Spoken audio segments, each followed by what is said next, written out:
4వ వచనంలో నేను మరణ నిద్ర నొందకుండా తన ఆధ్యాత్మిక జీవితంలో ఈ కీర్తనలోని ఆధ్యాత్మిక విషయాలు మనం ఒకసారి గమనిస్తే, దావీదు భక్తుని యొక్క మాట లేదా ఈ పదజాలాలు మనం ఒకసారి జ్ఞాపకం చేస్తే, ఒక దైవజనుడు ఏమంటాడంటే, ఇది పెద్ద కేక వేసి అడిగినట్టు ఉంది. ఎంతవరకు ఎంతవరకు ఎంతకాలం ఎంతవరకు.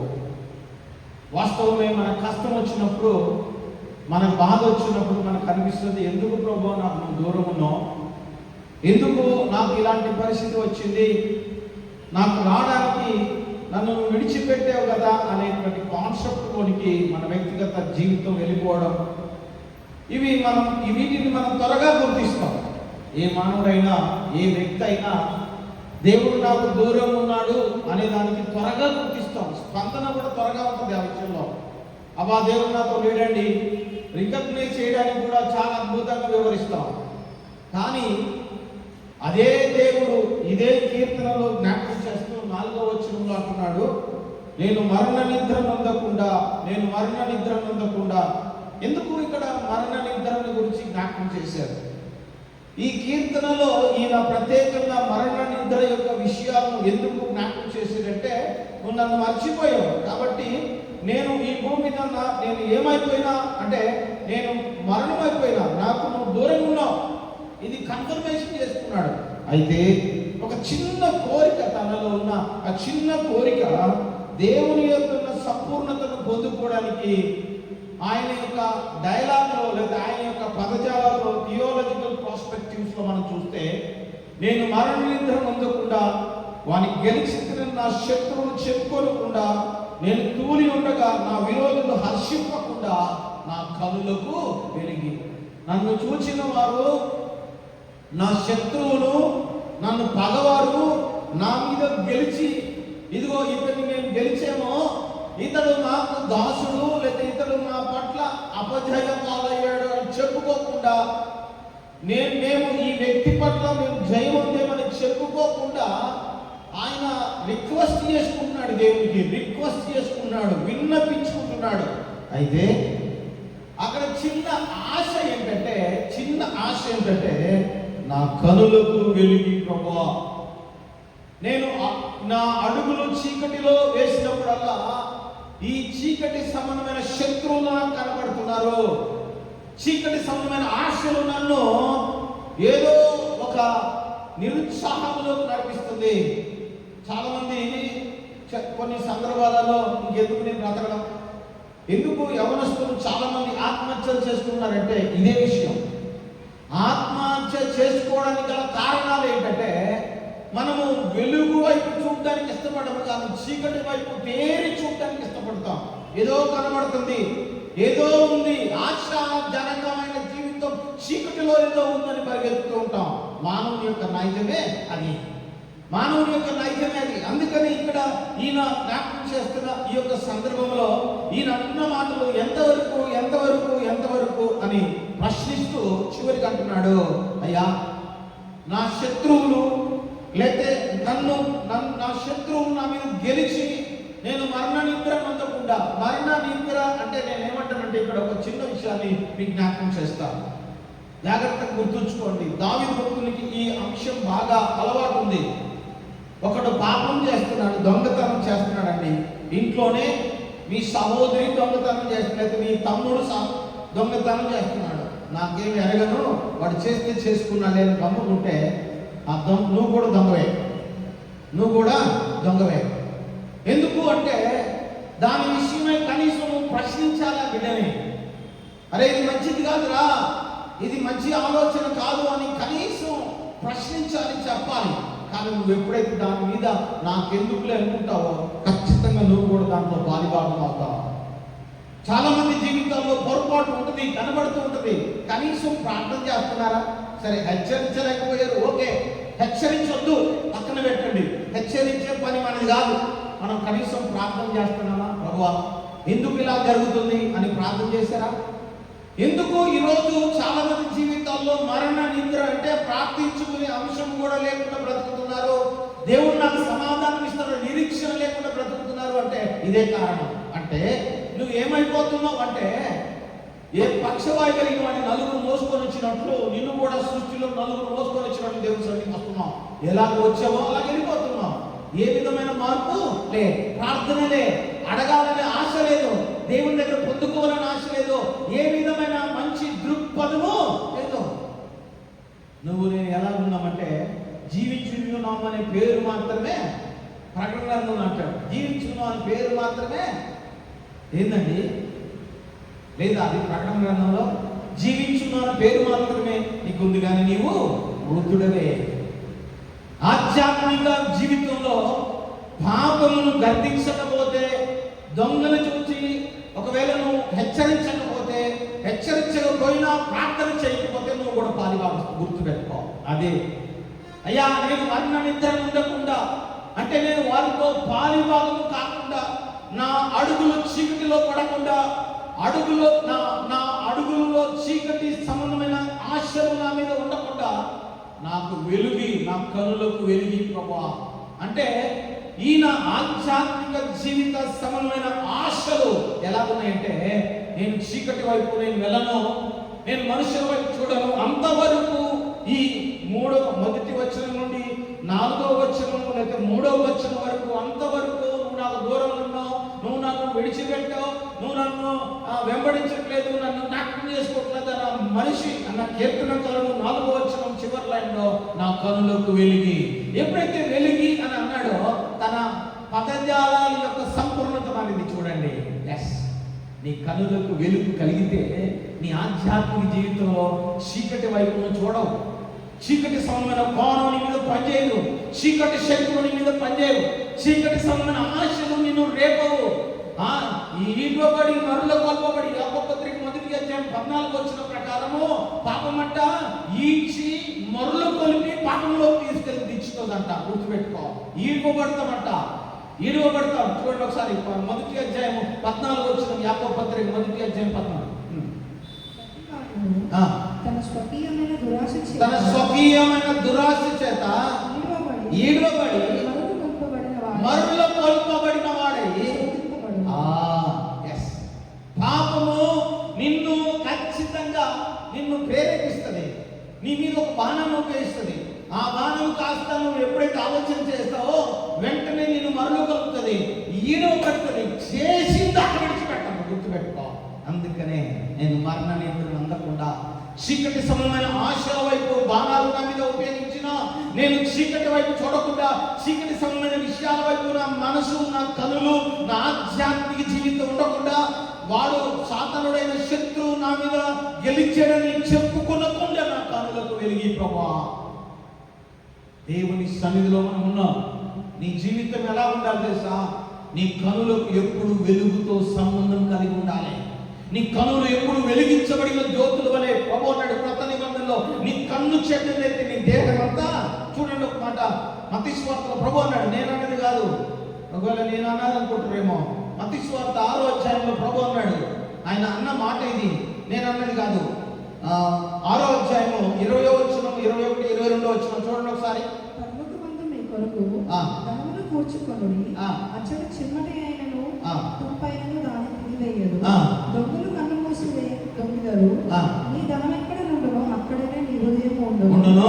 దేహమునకు దీపము కన్నే గనుక, దేహమునకు చూడండి అక్కడ అండర్లైన్ చేసుకోండి, దేహమునకు దీపము కన్నే గనుక.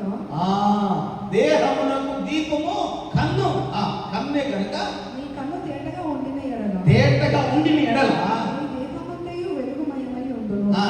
నీ కన్ను చెడినదైతే నీ దేహమంతయు చీకటిమయమై. అది విషయం.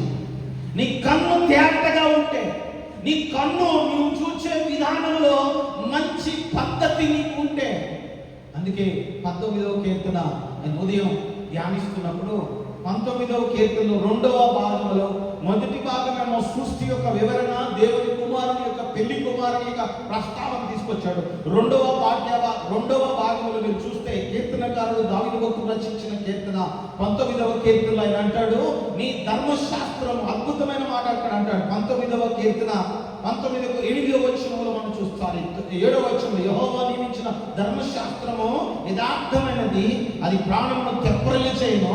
యెహోవా శాసనము నమ్మదగినది, అది బుద్ధిహీనులకు జ్ఞానం పుట్టించును. యెహోవా ఉపదేశం నిర్మలమైనది, నిర్దోషమైనది, అది హృదయము సంతోషపరచును. యెహోవా ఏర్పరచిన ధర్మము నిర్మలమైనది, అది మన కనులకు వెలుగిచ్చును. చీకటిలో నడవకుండా, చీకటి నీ మీద ప్రభుత్వం చేయకుండా, చీకటి సంబంధమైన ఆశలు నిన్ను ప్రేరేపించకుండా, యవన కాలపు ఇచ్చలు నీ మీద పని చేయకుండా, యవన కాలపు కోరికలు నీ మీద ప్రభుత్వం చేయకుండా చేయగలిగిన వాడు దేవుని కుమారుడైన యేసుక్రీస్తు యొక్క వెలుగు. గుర్తుపెట్టుకో. పాత నిబంధనలోనే వివరణ ఇచ్చాడు దావీదు. అయ్యా, నేను మరణ నిద్ర నుండి నా శత్రువు నా మీద గెలిచాడని అనుకుంటా నా కనులకు వెలిగి అయ్యా, నేను చూస్తున్నప్పుడు వెలుగు సంబంధిగా నేను చూడాలి. ధర్మశాస్త్రం ద్వారా, ధర్మశాస్త్రం యొక్క నిర్మలమైన, నువ్వు ఏర్పరచిన ధర్మశాస్త్రం యొక్క నిర్మలమైన నిర్దోషమైన నీ కుమారుని యొక్క రక్తంలో నేను కడిగి, నేను చూసే ప్రతి దానిలో నీ వెలుగును నా కనులకు తాకినప్పుడు నాలో ఉన్న చీకటి పటాపంచలైపోవాలయ్యా. ఆధ్యాత్మిక జీవిత వెలుగు సాదృశ్యాన్ని ఇక్కడ జ్ఞాపకం చేస్తున్నాడు. అందుకనే 13వ కీర్తన 4వ వచనం చివరి లైన్లో నా కనులకు వెలిగి ప్రభు. ఎందుకు నాకు ఈరోజు ఆ మాట జ్ఞాపకం చేయాలని దేవుడు పదే రాత్రి నేను విసేపు ప్రార్థనలు గడుపుతున్నా. 2 ప్రసంగాలైన మరి యవనస్తులకు కూడా ఏదైనా చెప్పాలి కదా ప్రభు అని నేను ప్రభు సన్నిధిలో కలుపుతున్నప్పుడు ప్రభు నా జ్ఞాపకం, నా కనులకు వెలిగి చెప్పుకో. నాకు దేవుడు రాత్రి ప్రేరేపణించాడు. దీని మీద నేను సిద్ధపడితే కొన్ని విషయాలు ఉదయం కూడా ప్రసంగం అయిపోయి నేను పడుకొని నిద్ర లేచిన కొన్ని విషయాలు జ్ఞాపకం చేశాను. అదే 19వ కీర్తన ఉన్న విషయం. 19వ కీర్తనలో ధర్మశాస్త్రం యొక్క నిర్మలత, ధర్మశాస్త్రం యొక్క పరిశుద్ధత, ధర్మశాస్త్రం యొక్క నిర్దోషము, యేసుక్రీస్తు వారు శరీరధారి కృపా సత్య సంపూర్ణుడిగా ఈ భూమికి వచ్చి ఆయన ఎప్పుడైతే మరణించి తిరిగి లేచాడో వాక్యమునకున్న కెపాసిటీ మనుషుల మీద పనిచేయడానికి అధికారం కలిగిందని ప్రకటించబడింది. వాక్యమైన దేవుడు శరీరధారి కృపా సత్య సంపూర్ణుడు మన మధ్యలోనికి వచ్చాడు. ఆదియందు వాక్యం ఉండెను, వాక్యం దేవుని యొద్ద ఉండెను, వాక్యము శరీరధారి కృపా సత్య సంపూర్ణుడుగా మన మధ్యలో నివసించాను. ఆ వెలుగు నిన్ను నన్ను, నీ మీదున్న దోషము, నీ మీదున్న కల్మషము, నీ మీదున్న అపవిత్రత, నీ మీదున్న ప్రతి విధమైన పాపపు కోరికలు, పాపపు సంబంధమైన ఇచ్చలు, పాపపు సంబంధమైన సమస్తము నీ నుంచి యేసు నామములో మరణము కాకుండా కాపాడగలిగిన వెలుగు దగ్గరికి వచ్చి నిన్ను దేవునికి అర్పించుకుంటే నీ మీదున్న చీకటి మొత్తం తొలగిపోవడానికి, తీసివేయడానికి సమర్థుడైన దేవుని కుమారుడైన యేసుక్రీస్తు గుర్తుపెట్టుకో. అందుకనే ఆ రోజే దావీదు భక్తులు పాత నిబంధనలోనే, అయ్యా నేను మరణించకుండా ఆధ్యాత్మిక జీవితంలో ఈ ఎందుకు పనికిరాడని నా కుటుంబస్తులు అనకుండా, నా బిడ్డలు అనకుండా, నేను భవిష్యత్ కాలానికి నీ వెలుగును నేను చూసి ఆ వెలుగును ఇతరులకు పరిచయం చేసే ఆధ్యాత్మిక జీవితం దయచేయి. ఇప్పుడు నీ యవన కాలపు జీవితం వెలుగుతో సంబంధము కలిగి నిర్దోషమైన యేసు రక్తపులో కడగబడి ప్రభు కొరకు బ్రతకడానికి ఇష్టపడితే నీతో అయిపోయేది కాదు, నీ తర్వాత తరానికి కూడా ఒక మార్గదర్శకం అవుతావు. గుర్తుపెట్టుకో. యవన కాలంలో దేవుని కొరకు మనం బ్రతికితే, యవన కాలంలో ప్రభు కొరకు మనం బ్రతికితే, యవన కాలంలో ప్రభువు యొక్క వెలుగుని మనం గుర్తించి మన జీవితాన్ని శుద్ధి చేసుకొని దేహ శ్రవమైన జీవితంలో శుద్ధి చేయబడి నిర్దోషమైన నిష్కలంకమైన యేసే రక్తములో శుద్ధి చేయబడిన ప్రతి జీవితము ఆయనకి సాక్ష్యం. ఈ భూమి మీద మనకు కాదు, నీ తర్వాత కూడా నీ పేరు అలాగే ఉంటది. ఆయన మర్చిపోయేవాడు అనుకుంటున్నావేమో, నేను ఒకవేళ నేను నడుచుకుంటే నాకు ఒక్కదానికి ఏదైతే నాకు ఒక్కడికే కదా, తర్వాత ఎందుకు లేదనుకుంటావేమో. కాదో, నువ్వు నడిచే ప్రతిదీ, నువ్వు చేసే ప్రతి దానికి నీ వెనక బాట ఇస్తున్నావు. నువ్వు ఎవరికి ఇస్తున్నావు అంటే దేవునికి ఇస్తున్నావా, సాతానికి ఇస్తున్నావా? గుర్తుపెట్టుకో.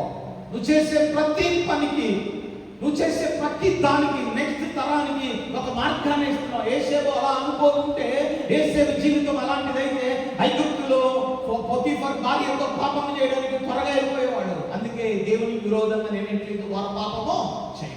ఎందుకంటే వెలుగుతో సంబంధం ఉన్న వ్యక్తి, వెలుగుతో సాంగత్యం కలిగిన వ్యక్తి, నిర్దోషమైన యేసు రక్తమును ఆశ్రయించిన బిడ్డ, నిర్దోషమైన నిష్కలంకమైన యేసు రక్తమును తన జీవితాన్ని కలుపుకున్న వ్యక్తి, దేవుని కొరకు తన జీవితాన్ని పరిశుద్ధంగా కాపాడుకున్న అద్భుతమైన దేవుని బిడ్డ. ఈరోజు మనం ఎందుకు అలాగ మన కుటుంబాలకి, మన జీవితాలకి ఎందుకు ఆదర్శం కాలేకపోతున్నాం? ఎందుకు మన జీవితాల్లో ప్రభువు కోరుకున్న దానికి మనం ఎందుకు దేవునికి సాక్షులుగా మనం ఉండలేకపోతున్నాం. వాస్తవం చెప్పాలంటే ఈ వెలుగు క్రొత్త నిబంధన ప్రకారం పునరుద్ధానానికి సంబంధించింది, గుర్తుపెట్టుకోవాలి. రెండవ విషయాన్ని జ్ఞాపకం చేస్తున్నాం. ఎజ్రా గ్రంథం 9వ అధ్యాయం 8వ వచనం. ఎజ్రా గ్రంథం 9వ అధ్యాయం 8వ వచనం. ఎజ్రా గ్రంథం యొక్క విశ్లేషణ మీకు ఒకసారి నేను జ్ఞాపకం చేస్తా. ఎజ్రా గ్రంథం యొక్క విశ్లేషణ, ఎజ్రా గ్రంథం యొక్క విశ్లేషణ మీరు బాగా గమనిస్తే ఎజ్రా గ్రంథంలోని విషయాలన్నీ మీరు ఒకసారి చూస్తే దాంట్లో ముఖ్యముగా కొన్ని విషయాలు జ్ఞాపకం చేస్తాడు. ఏ విషయాలు అంటాడంటే, ఎజ్రా గ్రంథము రెండు భాగాలు చేశారు. రెండు భాగాల్లో మొదటి భాగం ఏమో మొదటి అధ్యాయం నుంచి 6వ అధ్యాయం. నేను క్లుప్తంగా జ్ఞాపకం చేస్తున్నా, జాగ్రత్త వినండి. ఎజ్రా గ్రంథము మొదటి అధ్యాయం నుంచి 6వ అధ్యాయం వరకు మొదటి భాగం.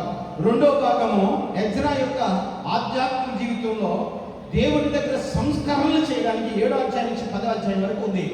మొదటి అధ్యాయం నుండి 6వ అధ్యాయం వరకు దేవుని ఎదుట తన ప్రయాణాన్ని, దేవాలయ నిర్మాణ విషయాలను జ్ఞాపకం చేయడాన్ని మనం చూస్తాం. మొదటి అధ్యాయంలో, 2వ అధ్యాయంలో, 3వ అధ్యాయం, 4, 5, 6 అధ్యాయంలో ఈయన కోరేష్ దగ్గర ఆజ్ఞ తీసుకోవడం, తిరిగి వచ్చి జాబితాలో బలిపీఠం పునర్నిర్మాణం చేయడం, వ్యతిరేకత 4వ అధ్యాయంలో కనపడడం, ప్రవక్త వచ్చి ప్రోత్సహించడం 5వ అధ్యాయంలో, 6వ అధ్యాయంలో దేవాలయంలో సమర్పించుకోవడం.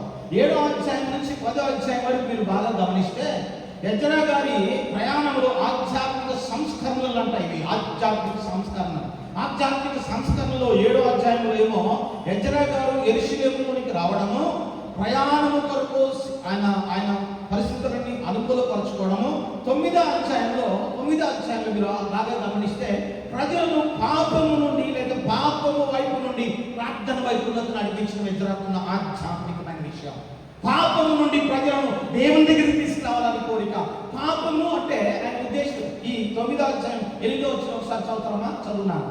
అయితే ఇప్పుడు మా దేవుడు మా నేత్రములకు వెలిగించి మా దాస్యంలో మమ్మల్ని కొంచెం ఒక్కసారి వెనక్కి ఒక్కసారి చదువున్నాను.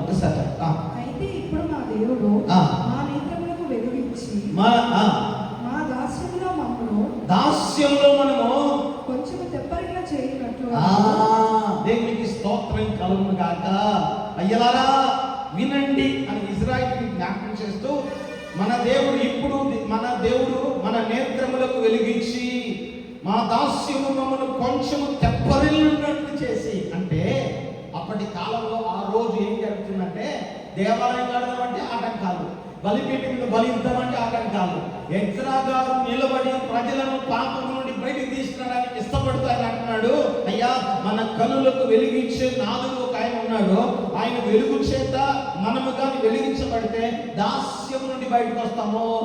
అంటే నిరుత్సాహం నుండి బయటకు వస్తాము. ఇది కట్టలేము, ఇది చెయ్యలేము, ఇది కుదరదు, ఇది నీ చదవలేదు, ఇది నా వల్ల కాదంటే నీ అపజయం. అది గుర్తుపెట్టుకో.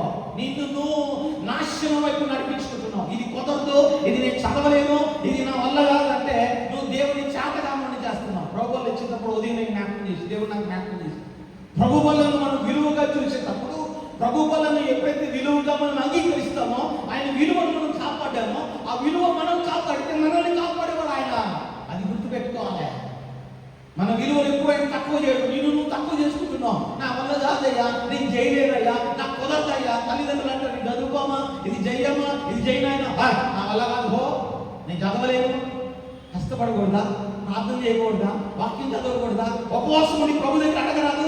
దాస్యంలో ఎక్కడున్నావో, దాస్య బద్ధకాలు నీ మీద ఎక్కడ పనిచేస్తున్నాయో, దాస్యపు సంబంధమైన కోరికలు నీ జీవితాన్ని ఎక్కడ, నీ గుడారపు మేకులు విశాలపరుచుకోకుండా చేస్తున్నాయో, వాటి నుండి విమోచించగలిగిన సమర్థవంతమైన దేవుడు ఆయన. అందుకని ఇక్కడ ఎజ్రా గ్రంథంలో ఆయన మాట్లాడుతున్నాడు. ఎజ్రా గారు ఏమని తెలుసా? అయినారా గుర్తుపెట్టుకోండి, మన దాస్యంలో ఉన్నాం. ఇప్పుడు దాకా బహుళంలో దాస్యంలో ఉన్నాం. 70 సంవత్సరాలు మగ్గిపోయామో, 70 సంవత్సరాలు సియోనుకు తిరిగి వచ్చి పాటలు పాడలేని ఆధ్యాత్మికమైన జీవితాన్ని, అనగా దేవునికి దుఃఖము తెచ్చే జీవితాన్ని కలిగి ఉన్నాం. ఇప్పటికైనా బయటకు రండి బాబు. అది ఆయన కోరిక. మన అడుగులు, మన ఆలోచన, మన వ్యక్తిగత జీవితం ఆయనకి ఇష్టానుసారంగా మార్చబడాలి. ఆయనకి ఇష్టానుసారంగా మార్చబడితే నీ నా జీవితాన్ని చూసే దేవుడు నిన్ను తలగానే ఉంచుతాడు, కానీ నిన్ను తాకగా దేవుడు ఎప్పుడు చేయలే. ఆయనకు తెలియదు. ఆయన నీకు అన్యాయం చేయడం ఆయన తెలియదు. గుర్తుపెట్టుకో, నీవే ఆయనకి అన్యాయం చేస్తున్నావు. నిన్ను నమ్మిన దేవుడికి ఆయనకు తెలియకుండా నువ్వు చేస్తున్న రహస్య పాపాలన్నీ నీకు నువ్వే మూట కట్టుకుంటున్నావు. అందువల్ల ఏమైతుంది తెలుసా? కుప్పకూలిపోతున్నావు, ఒక్క అడుగు ముందుకే లేకపోతున్నావు. నీవు దేవుని మనుషులను తల్లిదండ్రులను ఒకవేళ మీరు మోసం చేయొచ్చు, దేవుని తల్లిదండ్రులని అన్నదమ్ములను ఎవరినైనా మోసం చేయొచ్చు, దేవుని మోసం చేయని గుర్తుపెట్టుకో. యవన కాలంలో దేవుని మోసం చేసినట్టే నీ జీవితము చీకటిమయమే, నిరుత్సాహమే, దాస్యమే, దేవునికి మరుగై ఉన్నది ఈ భూమి ఏది.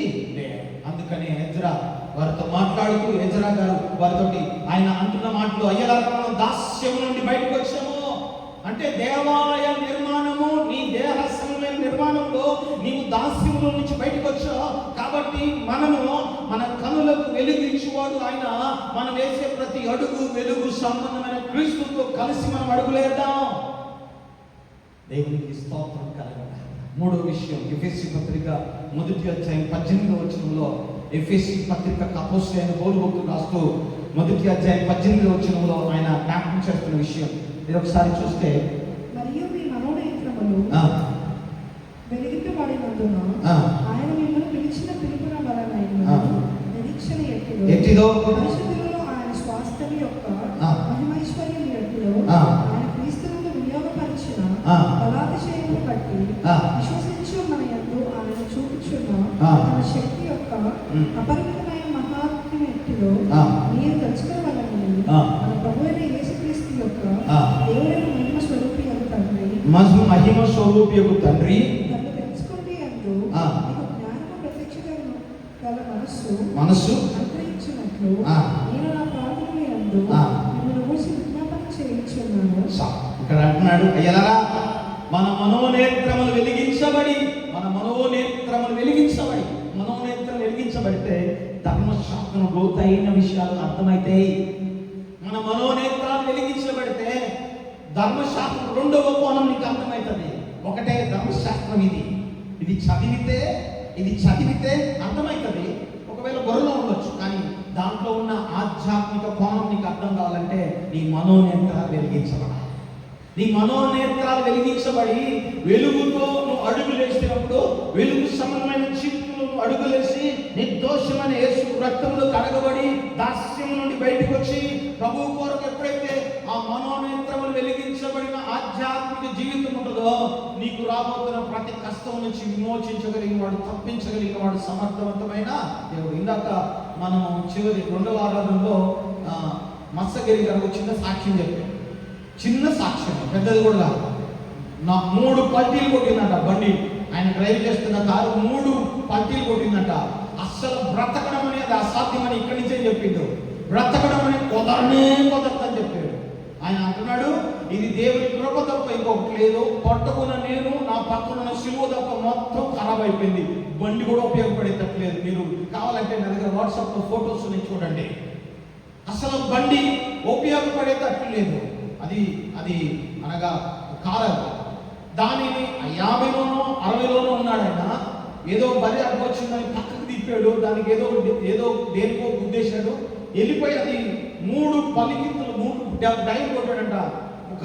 ఒక పెద్ద డైన్ కొట్టినట్టు అయిందంట. ఏం కాలేదంట, అట్లే పట్టుకున్నాడు. చిన్న గాయాలు, లోపల ఏదో చిన్న గాయాలు. మనము వెలుగు సంబంధమైతే కాపాడే దేవుడు నీతో ఉన్నాడనే విషయం నీకు గుర్తుకొస్తుంది. నీకు ఏ విధమైన ప్రమాదం జరిగినా, నీ పక్కన ఎంతమంది జరిగినా నేను జరగకుండా కాపాడగలిగిన అద్భుతమైన దేవుడు. బయటకు వచ్చిన తర్వాత అంటున్నారంట, దీంట్లో ఎంతమంది చనిపోయిన అడుగుతున్నారంట. దేవునికి స్తోత్రం కలుగుగాక. బెలూన్స్ ఓపెన్ అయ్యి ఈయన కాపాడబడ్డాడు, దేవుని నామంలో నేను రక్షించబడ్డాడు. అది వెలుగు. నీ నేత్రములు వెలిగించబడితే నీకు జరగబోతున్న ప్రతి ప్రమాదం నుండి తప్పించగలిగిన వాడు, కాపాడగలిగిన వాడు, నిన్ను ఎత్తుకొనగలిగిన వాడు దేవుని కుమారుడైన యేసుక్రీస్తు వారు గుర్తుపెట్టుకో. అందుకని ఇక్కడ ఎఫెసీ పత్రికలో 3వ విషయాన్ని జ్ఞాపకం చేసి ముగిస్తాను. 1వ యోహాను పత్రిక 1వ అధ్యాయం 8వ వచనంలో యోహాను గారు జ్ఞాపకం చేస్తూ మాట్లాడతాడు. 1వ అధ్యాయం 18వ వచనంలో 1వ యోహాను పత్రిక 7-8 వచనం, 18 కాదు, 1వ యోహాను పత్రిక 1వ అధ్యాయం 7-8 వచనం. అయితే ఆయన వెలుగులో నడిచిన ఎడల మనం అన్యోన్య సహవాసం గలవారమై ఎందుమో, అప్పుడు ఆయన కుమారుడైన యేసు రక్తము ప్రతి పాపము నుండి మనలను పవిత్రులుగా చేయును. అన్యోన్య సహవాసము నీ లోపాలు కూడా సరిచేస్తాయి. గుర్తుపెట్టుకో. సహవాసాన్ని నువ్వు ఎప్పుడైతే జ్ఞాపకం చేసుకుంటావో, అన్యోన్య సహవాసంలోకి ఎప్పుడైతే ఆధ్యాత్మిక జీవితం యొక్క సంపూర్ణతలోకి నువ్వు వస్తావో, ఖచ్చితంగా ప్రభు నిన్ను జ్ఞాపకం చేసుకుంటావు. అదే విషయాన్ని ఇక్కడ జ్ఞాపకం చేస్తున్నాను. యోహాను భక్తుడు ఆయన జ్ఞాపకం చేస్తూ, మనం అన్యోన్య వెలుగులో మనం నడిచిన ఎడల, వెలుగులో మన జీవితాలు మన అడుగులు ఉండిన ఎడల అన్యోన్య సహవాసం గలవారమై, అంటే ఆయనకి మనకి అడుగు కూడా లేకుండా చూసుకోవడమే, అప్పుడే మన మీద పాపం పని చేయకుండా ఉంటది. అందుకని దావీదు భక్తుడు అన్నాడు 13వ కీర్తనలో ఆయన అంటున్నాడు, అయ్యా నా కనులకు వెలిగి ప్రభువా, నా కనులకు వెలిగించి, ఇక్కడ కింద మీరు చూస్తే నా కనులకు వెలిగించి 5వ వచనం, నేనైతే నీ కృపను నమ్మిక ఉంచి ఉన్నాను, నీ రక్షణ విషయం నా హృదయము హర్షించుద్ది. రెండోది, కృప యొక్క నమ్మిక వచ్చిన వ్యక్తి దేవుని మందిరంలోకి వస్తే ఆ కృప యొక్క విలువను తెలుసుకుంటావు. దేవుని మందిరంలో గడిపితే, దేవునితో సహవాసం చేస్తే కృప యొక్క విలువ నీ దేహం మీద పనిచేయడం చూస్తావు. మూడోది, నీ హృదయం అంతా ఆయన ఇచ్చిన రక్షణ విషయమై హర్షిస్తుంది. ప్రభువా నీకు వందనాలయ్యా, నా స్థితిలో ఉంచినందుకు, నేను ఈ స్థితిలో ఉండడానికి కారణము నీవే. ప్రార్థన చేసుకుందాం. ప్రభు చూద్దాం. ఆయన కృప మనల్ని దర్శించును గాక, ఆయన సన్నిధి మనతో ఉండును గాక. మరణ నిద్ర నొందకుండా, మరణ సంబంధమైన విషయాలు నీ మీద పని చేయకుండా, మరణ సంబంధమైన కోరికలు నీ జీవితాన్ని ఆపకుండా, మరణ సంబంధమైన విషయాలలో నీకెక్కడ వెనక్కి రాకుండా నీ జీవితాన్ని లేచి నిలబడడం ఒక తీర్మానం చేసుకుందాం. ప్రభువా నా మీద చీకటి పనిచేస్తుంది, ప్రభువా నా మీద అపవిత్రత పనిచేస్తుంది, ప్రభువా నీకు విరోధమైన అడుగులు వేసినా, నీకు విరోధమైన ఆలోచన కలిగి ఉన్నా, నిన్ను నేను గాయపరిచినా, నేను చాలా విషయాల్లో నిన్ను కాదని నేను ప్రయాణం చేసినందుకు క్షమించయ్యా. ఒకవేళ మోకరించగలిగిన బిడ్డలు మోకరించాలి. ఒక తీర్మానం చేసుకుందాం ప్రభు దగ్గర. ప్రభువా నీ సన్నిధిలో నేను నీకు విరోధంగా ఏ విధమైన పాపము చేయకుండా ఉండడానికి సహాయం చేయి. ఏ విధమైన పాపము నా మీద పనిచేయకుండానికి సహాయం చేయి. ఏ విధమైన అపవిత్రత, మరణ నిద్ర పొందకుండా, వాని గెలుస్తున్న శత్రువుడు సాతానుడు నన్ను చూసి ఎగతాళిగా మాట్లాడకుండా నా కనులకు వెలిగి ప్రభువా నీ కృపను బట్టి నీ మందిరంలో ఉండాలి. నా హృదయం అంతా నీవు ఇచ్చిన రక్షణ విషయమై హర్షించాలి ప్రభువా. ఇదే మహోపకారము తండ్రి నా పట్ల.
సమస్యలో నువ్వు కృంగిపోతున్న ప్రభావం నేను నీతో ఉంటవిగా నేను వెలుగునిచ్చి దేవుడను, నీ కనులకు వెలుగిచ్చి దేవుడను, ఆధ్యాత్మిక నేత్రాలు వెలిగించి నాలో ఉన్న సత్యం నీలో ప్రవేశించలాగా నాతో కలిసి నడవడానికి నేను పిలుచుకున్న బిడ్డ, నాతో కలిసి సహవాసంలో నేను పిలుచుకున్నా.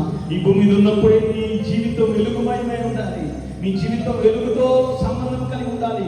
వెలుగులో అడుగు వేసినట్టు, నేటి మీద అడుగులో వేసినట్టు, నేటిలో అడుగు ఉన్నట్టు నీ జీవితం దీవించబడును కాక. చీకటి సమానమైన ప్రభావం నీలో నుంచి వెళ్ళిపోను కాక. చీకటి సమానమైన కోరికలు నీలో నుంచి బయటికి వెళ్ళిపోను కాక. మహోన్నతుడైన మా పరలోకపు ప్రియమైన తండ్రి, నీవే మా వెలుగు తండ్రి. ఆ వెలుగును నాయనా మేము గమనించి గుర్తించి చీకటి సమానమైన కోరికల నుండి బయటకు వచ్చి, చీకటి సమానమైన ఆశల నుండి బయటకు వచ్చి, చీకటి సమానమైన ఆయన సమస్త మరణకరమైన విషయాలు యేసు నామములో నుంచి తొలగిపోవును కాక. ప్రభావానికి నీ శిలువ రక్తము ప్రతి బిడ్డని శుద్ధీకరించును కాక. ప్రభా నీ శిలువ రక్తము ప్రతి బిడ్డ భవిష్యత్తు అయినా వెలుగు సంబంధులుగా వెలుగులో అడుగు వేసినట్లు యేసు నామములో ప్రతిష్ఠించుటకు నీకు వందనాలు. దాస్యమనే కాడి కింద ప్రతి బిడ్డని మీరు విడిపించండి. దాస్యమనే ప్రతి కాడి యేసు నామములో వెరగొట్టబడును కాక. నీ అత్యున్నతమైన వెలుగు, నీ అత్యున్నతమైన ఆధ్యాత్మికమైన వెలుగు ఈ బిడ్డని వెలిగించి అన్యోన్య సహవాసముతో నీతో కలిసి సహవాసంలోనికి నీ గుణగణాలు నిన్ను పోలి నడుచుకునే కృపను దయచేయాలి. నీ కృప మహదైశ్వర్యం దయచేయాలి. ఈ బిడ్డలు ఎక్కడున్న తలగా ఉండాలి, ఎక్కడున్న ఉన్నతమైన స్థితిలో ఉండాలి, ఎక్కడున్నా నేను కనపరిచే బిడ్డలు ఉండాలి, ఎక్కడున్నా సీయోను కుమార్తెల వలె యెరూషలేము పిల్లల వలె యేసు నామములో ఈ బిడ్డని ప్రతిష్ఠించు దేవానికి వందనాలు, స్తుతులు, స్తోత్రములు తండ్రి. నీ వెలుగు మీద పనిచేయదు కాక. నీ వెలుగు సంబంధమైన ఆయన మనోనేత్రము కలిగించబడదు కాక. అన్యోన్య సహవాసం కలవారమై నీ పునరుత్థానపు వెలుగు చేత దాస్యం అనే కాడి కింద నుంచి విమోచించబడిన వీరి జీవితాలకు పాపము కానీ అపవిత్రత కానీ ప్రభుత్వం చేయకుండా ఉండదు కాక. నీ కృప సమృద్ధి క్షేమము సమాధానం వేరంతో అవసరమని మా మీదకి ఎన్ని తుఫాన్లు వచ్చినా, ఎన్ని ఇబ్బందులు వచ్చినా, ఎన్ని విధాలైన బాణాలు గెలిచినా నీ వెలుగు మాతో ఉందని నిన్ను కనపరుస్తూ, నిన్ను మహిమపరుస్తూ, మరణ నిద్ర నందకుండా, సాతాను శత్రువు మా మీద గెలిచిననుకోకుండా మా కనులకు వెలిగించినందుకు కృతజ్ఞతలు. మహిమ నీ కృపలు బట్టి కృతజ్ఞతలు, నీవిచ్చిన రక్షణ బట్టి కృతజ్ఞతలు. మేము హర్షిస్తున్నాం, సంతోషిస్తున్నాం, నీకు మాత్రమే మహిమ చాలిస్తున్నాం. ప్రతి బిడ్డని ప్రతిష్ఠించి దీవించి సహాయం చేయాలి. నీకే స్తుతులు స్తోత్రములు చెల్లిస్తూ యేసుక్రీస్తు నామమున అడిగి వేడుకున్నాం తండ్రి. ఆమేన్. ప్రభువుల కొరకు మన హృదయాన్ని సిద్ధపరచుకుందాం.